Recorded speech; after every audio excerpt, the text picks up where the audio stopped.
high, and the other actors had opportunities to do lots of other things. And so when David Cronenberg wanted me to do History of Violence, the studio could say, yeah, all right, we'll go with that, you know. So I've been lucky. I don't have a particular kind of movie that I'm after. I'm just looking for good stories, you know, that are...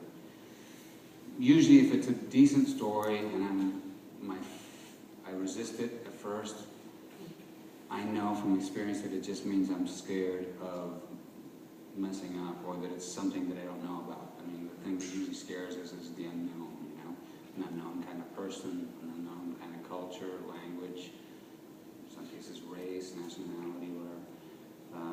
The things we don't know about are the things that we get scared of and sometimes aggressively attack. You know? And that's what happens in society a lot. And so I know that if the story's decent, and I think, no, I can't do that, then I sort of stick it out a little bit and ask myself, well, what is it that you don't like about it, if the story's good? Is it impossible that you could play this part, or are you just scared? And most of the time it's just that I'm scared and I should probably give it a shot. I mean, you might mess up, but you're not going to learn if you don't try new things. So, I'm wondering, because you are so fearless in so many mediums in expressing yourself, and it's an inspiration, and do you have a favorite? And do you have what inspires you to kind of do the next thing? And what are you working on now? All that. No, I don't have, you mean like a favorite kind of art medium? No, I mean, I think they're all interesting, and you like pick your favorite kid or something. So I think they're all kind of the same thing. You're just communicating or expressing yourself somehow. And right now I'm gonna have a job coming up in the end of the summer that I'm preparing now. That's a movie that takes place in 1962. It's about American tourists who don't behave very well in Europe in 1962. It's kind of different.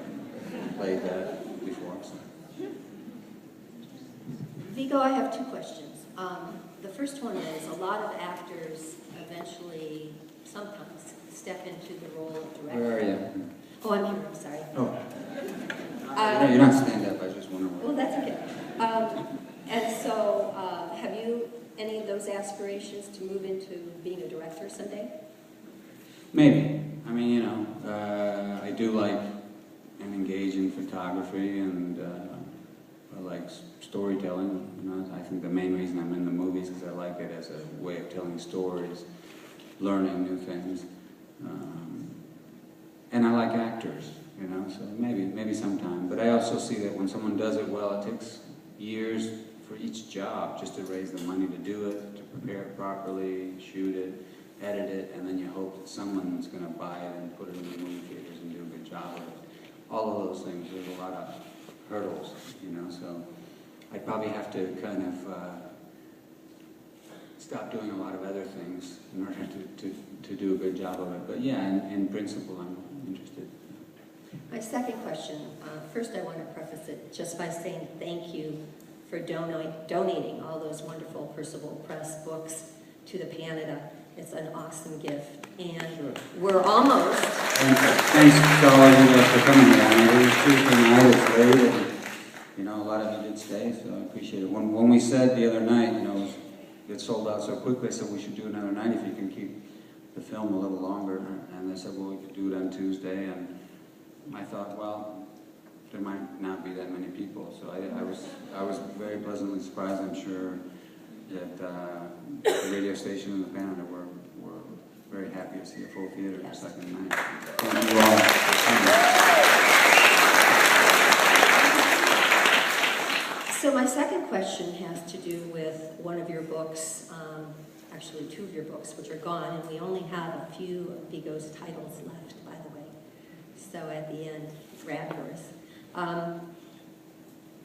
I work with local Native Americans, the Kalispel tribe, in this area, the people of this place. And I bought a copy of your Mielo book, and it's a very powerful book. And from the movie Hidalgo that you made and befriended the Lakota people, my question is, your book was astounding to me. I mean, the photography is incredible, very moving. And the book, for those of you who don't know it, is about the Wounded Knee massacre of the Lakota people. And I was astounded, though, at your bibliography. I think I counted it last night about 120